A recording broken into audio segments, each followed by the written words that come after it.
Welcome to Sports Beat KC, the Kansas City Star's daily sports podcast. It's Monday, November 16th, and I'm Blair Kirkhoff. College basketball is today's topic. We're 9 days away from the scheduled start of the season, and how that season may be impacted by COVID-19 is on everyone's mind. Did you see the tweet from Rick Pitino on Saturday? He suggested a May Madness, implying a delay to the regular season and then just playing conference games only. I think we're going to tip off the season on time, but who knows what happens after that. Basketball coaches Bill Self of Kansas, Kansas State's Bruce Weber, and Missouri's Cuonzo Martin all addressed the topic in Zoom meetings with reporters last week, and we hear from them on today's show. The coaches also cover other topics with their teams, but the pandemic and all the what-if questions dominate the conversation. So let's get started. First, you'll hear from Bill Self, and then after a break, Bruce Weber and Cuonzo Martin weigh in. Working on the things that we have in, we got in ball screen defense, we got in all those things, but we're just half-assed at a lot of different things right now because we haven't gone at the rate that we normally go, where we kind of move on after we kind of conquer something.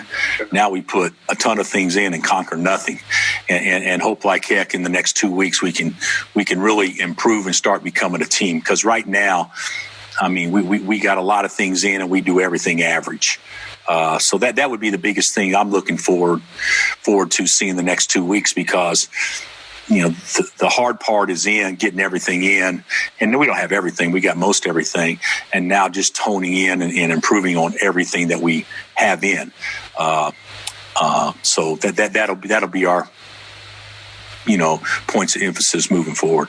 You end up following that path that Dooley gave you, basically, to just get as much in as you can. Did you end up doing that? Yeah, I don't know that I've changed everything because of the rules and the contact tracing rules and everything like that, without going into a lot of details. But our teaching days have been teaching days. So we may spend 3 hours getting in 10 different things. And then our go hard days aren't our teaching days. So if that makes sense. So I've when you don't have a lot of bodies out there and there's not a lot of opportunities to rest, you pretty much cap your practice time at a couple hours, at least with us so far. So my semi-off days have been totally teaching days. And so I don't think that we've gone as hard as many days as we've gone in the past. I think we've gone harder on the days that we have gone hard than maybe in the past. So it's a little bit different, but the biggest reason we've done it that way is strictly for because of the COVID situation and what could potentially be out there for everybody. Bill, the draft is finally next week. What do you see Udoka and Devon looking like as NBA players? Kind of what do you think their roles will be? Oh, I don't know about the roles. I mean, that would be up to the next staff. I mean, with being very realistic, if they could both be backups, that would be an unbelievable role for both of them going into a rookie campaign. I don't think anybody's going to be drafting either one of them and thinking, well, he's an immediate starter. So they're going to have to learn to play with others and make others better and blending in and those sorts of things, and still yet putting their handprint on everything. I'm actually excited because I think the combine, even though it wasn't a performance-based combine, I think the testing has to have teams excited about both of them at least a little bit more than they were before.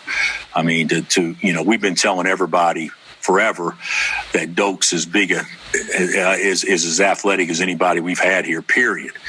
And I don't think people ever bought into it. But when you see 7'7" and a quarter and the 37-inch standing vertical, the highest ever recorded by a center at the combine, I think that right there kind of opens eyes. I think if he could prove and show, and we've done a few things for him to show how he can switch a 5-1 or 5-2 ball screen, late clock, things like that. I think that could really, really help him. And Dodd, I think he recorded the second fastest 30-yard shuttle run, something like that. ever in the history of the combine, 1/100th of a second behind, I believe, Donovan Mitchell, if I'm not mistaken. So, that's got to tell people that he's got a gear that most guys can't get to. And so I think that will help them. I don't think that gets them drafted necessarily a lot higher, but I do think it makes them more attractive if they got it down to one or two guys, then they may go with that athletic ability. So I'm excited for both of them. I think they both helped themselves during this COVID time. Thanks. Bill, any separation on the perimeter with individual players? Yeah, I would say there has been a little bit. Not like I would hope. Marcus has separated himself, and you guys know that. David separated himself.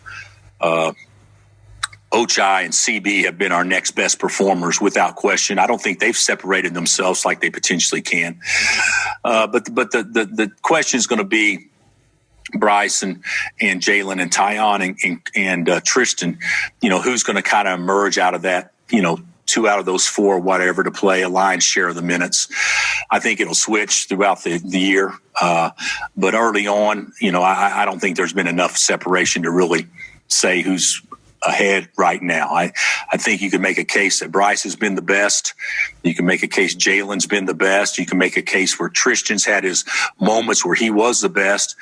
And you can make a case for Tyon, like yesterday, he got on a roll that we haven't had anybody get on a roll here maybe in years. In practice yesterday.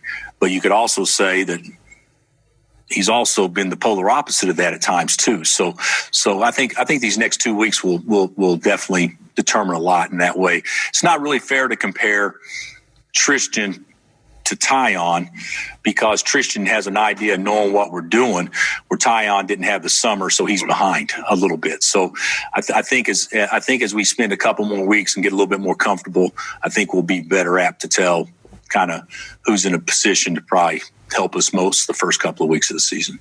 What did Tyon do that was great? Excuse me?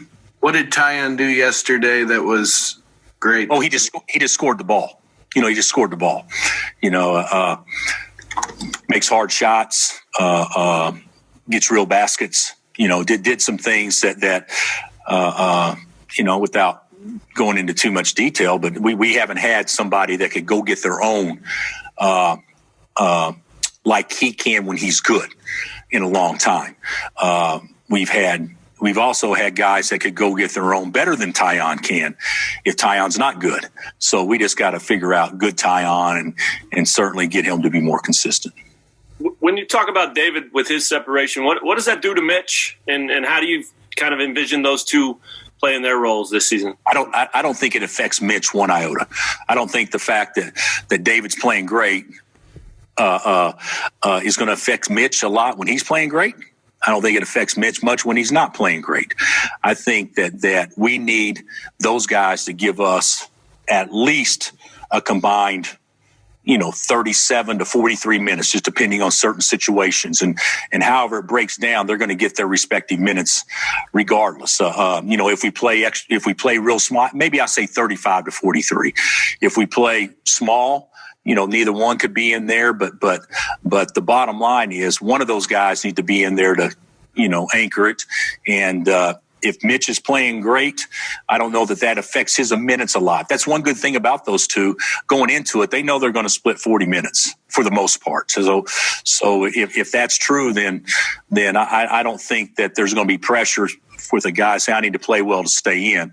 No, we're going to sub you 4 or 5 minutes, regardless if you're playing well or not, and give the other one a chance to play. So, I think David has separated himself as far as the quality of play, maybe from anybody in the gym. I think David's been our best performer up to this point, more so than anybody in our gym. So that's not putting anybody down. That's just saying I think he's doing really well right now. What's his biggest growth? What makes you say that about David? Where's he grown the most? Scoring. Yeah. He can score the ball. Yeah. He's scoring the ball for us. Bill, are you worried about the spike in COVID numbers? They're going off the charts lately. And yesterday, one of Biden's advisors said he could anticipate a 4 to 4 to 6 week national shutdown. Do you follow the reports, and are you getting worried for basketball? Well, I don't follow them as close as some do. But if you ask me if I watched the news outlets in the last week, believe it or not, I have been in tune with that a little bit. So, and I do know that the spikes are at an all-time high, with a chance to continue to go up. And, I am concerned. I'm concerned a lot. If I'm not mistaken, wasn't it reported that OU was shut down? Was it 2 days ago or something like that? I see Seton Hall was shut down, and I don't think it's going to be unusual for anybody to get shut down based on this. It may be the team that only gets shut down once as opposed to twice for a year. But the thing that is so nerve-wracking for a coach and for his team, but if a team gets shut down, you may miss out on those 4 games, or you may play those 4 games with not your full roster. And when you come back, you're not going to be worth the flip because you haven't practiced for 2 weeks. A shutdown is going to mean a team that's playing a tough schedule go 0-6. That's just the reality of it. So that makes it hard. That makes it hard, and so certainly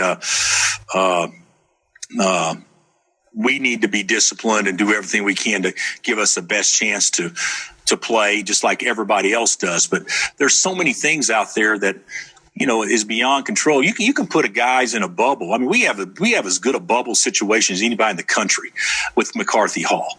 We bring our student athletes their food. They don't even go out to get their food. We set 6 feet apart in the locker room. We have to wear a mask in the locker room. It's stuff that our players have bought into. But that doesn't mean that guys can't have contact with somebody that's been exposed at any point in time, nor coaches or anybody else. So I think the thing about all we can do is try to do what we can do to remain as safe as possible, but knowing that even if we do that, that's still not a guarantee for anything. Hey, it's Blair.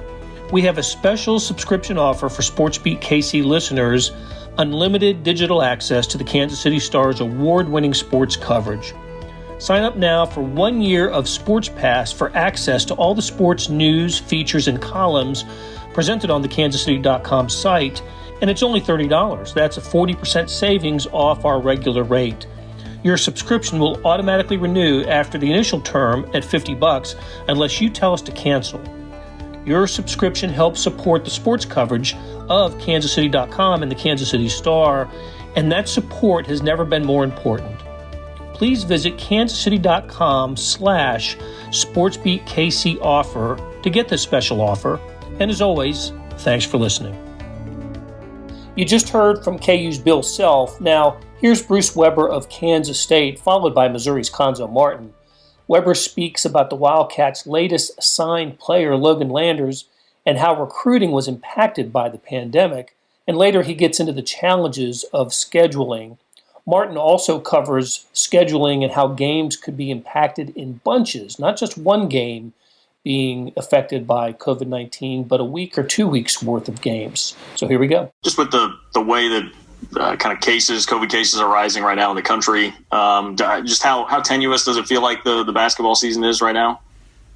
Well, I'll be honest, I'm worried. You turn on TV and last night, 4 SEC football games canceled, and then a Big Ten game canceled, and it's scary. And I almost don't even want to bring it up to our players because it's been stressful on them. Obviously, we've talked about winning the weight, enduring this whole thing and getting to the season. We're so close. I hope we can find a way to have a season for them and still keep everyone safe. But there's some worries. There's no doubt about it.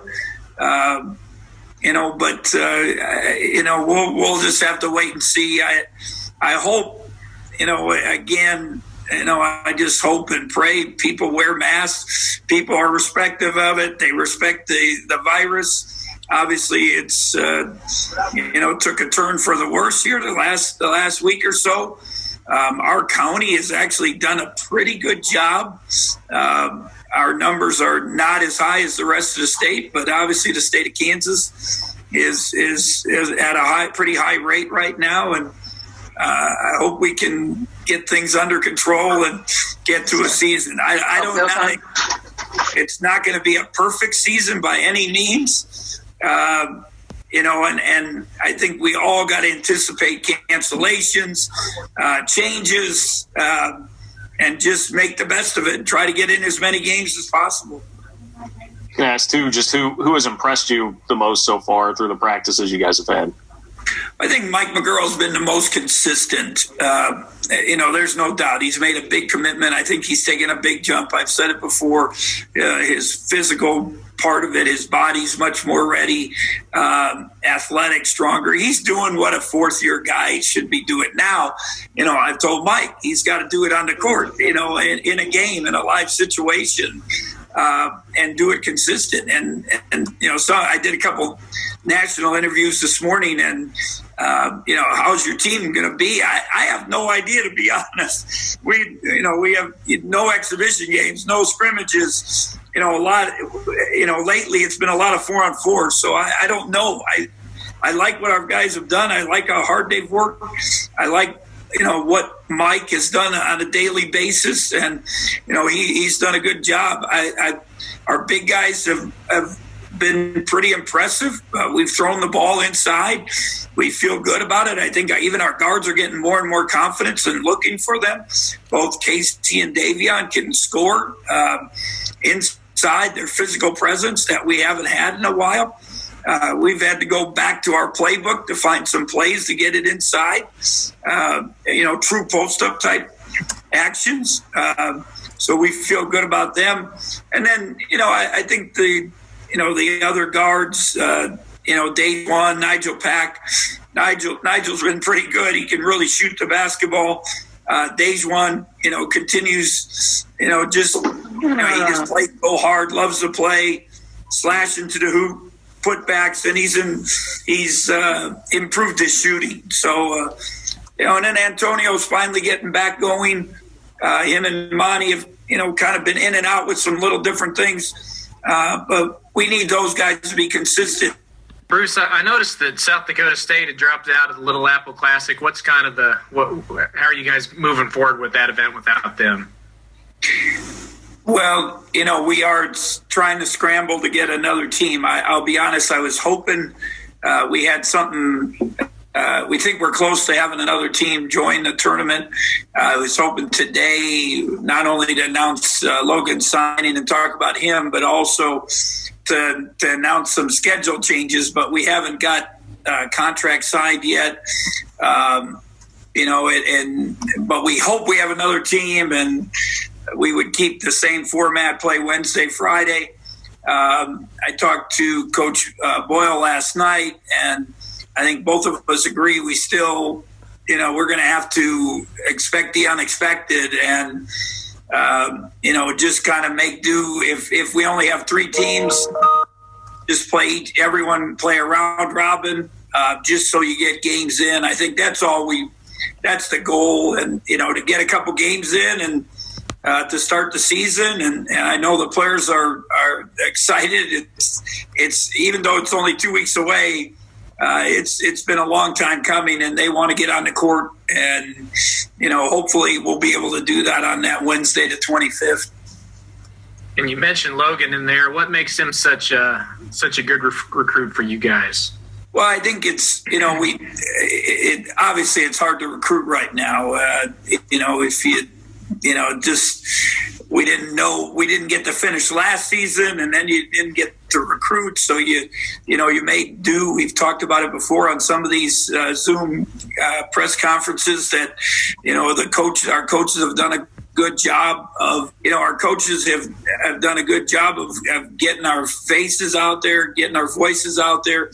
Logan was one of the first guys we did our original Zooms with. A young man we kind of found, I don't want to say by accident, but just by word of mouth.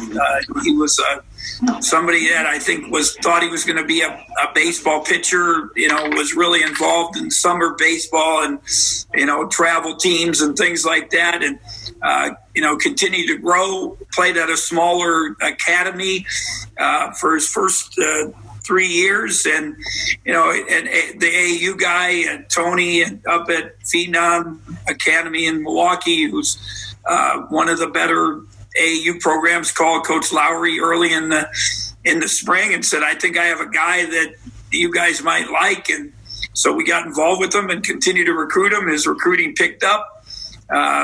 And we just kind of hung in there. And at the end, he just said, you guys, I've always had a great relationship with your coaches. You guys have stuck with me, and just excited to have him. Very, very skilled. As he can shoot the three, he can pass, can do a lot of things.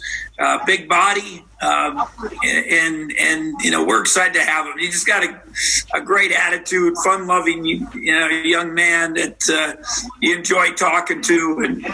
And a lot of times you get on with recruits now, they just text or they do all the other stuff. They don't want to have phone conversations. But Logan, you can get on the phone and talk to him 15, 20 minutes. Just a good young man that I think has a bright future ahead of him. It's real. I mean, the COVID is real. You just have to take the necessary precautions, whatever those are, every day. And just and I don't know necessarily you hope for the best. I mean, because again, it is what it is, and you practice, you prepare. It's one thing to tell your guys to stay out of harm's way. Well, if I'm dating somebody and they're coming from out of town, and I'm dating them, we're in a relationship. My family come from out of town to come see me play. I mean, everybody's not wearing a mask amongst family. Everybody's not getting tested every hour. So those are the things that take place. And you have to be careful. As long as our guys are doing the right things, that's it. I mean, I'm hopeful that we can have a season. And our goal is to try to take one game at a time. The NCAA allows us, we have to get at least 13 games to be NCAA tournament eligible. Right now we're scheduled to play 27. So, I mean, again, we'll take it one day at a time. I just think that the difference, I think, in football and basketball, if we drop one, we're probably going to drop 2 or 3 games, possibly 4, because of the way we play our games. And that's tough. Then you're talking about the time you're out.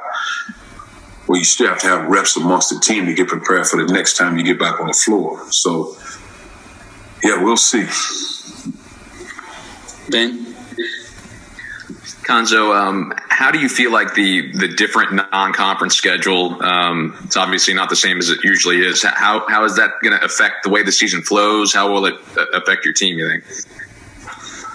I think it's simply basketball. I think that's the great part about it. I think more than anything, our guys are probably ready to play. I would imagine guys all around the country are ready to play because of the pause in the previous season. And now you're talking about from March 13, 14, 15 up until now, we hadn't played games. Because normally this time of year, we're playing games.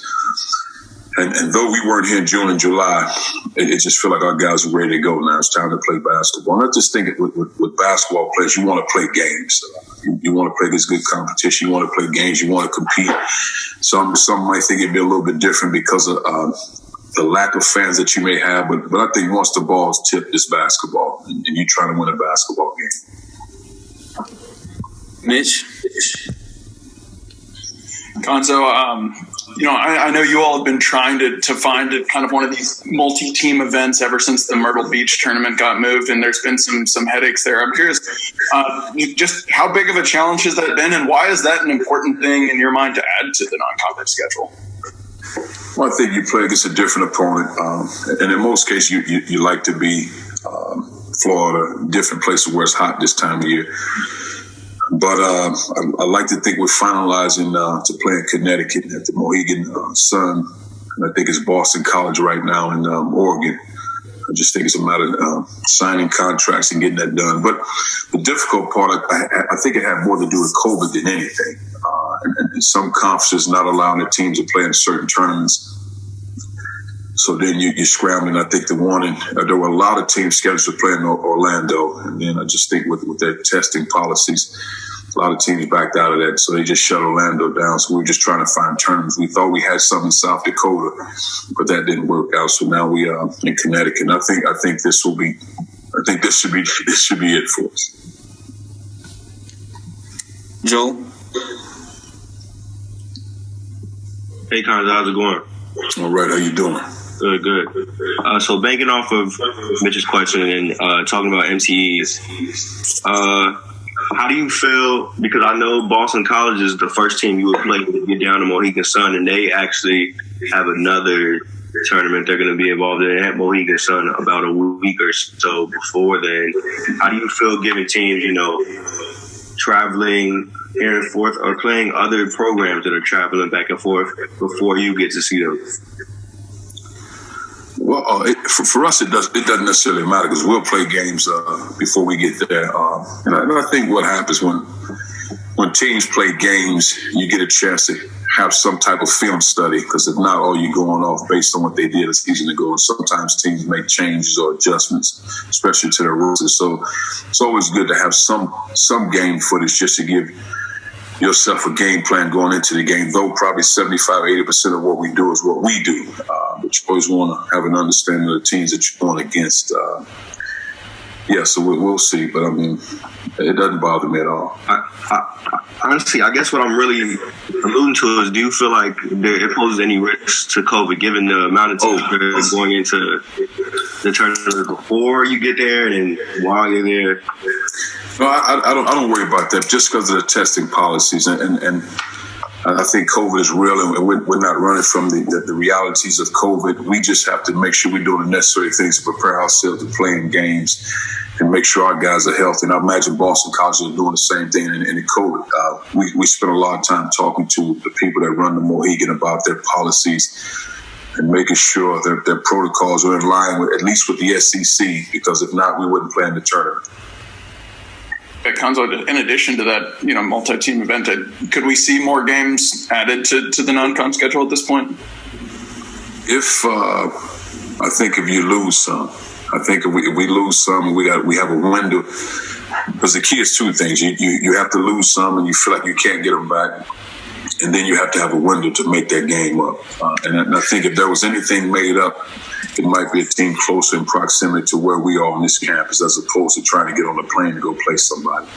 So I think that would be just trying to get somebody to say, okay, can we make this work? And if that party can make it work, then you might see a game. Yes.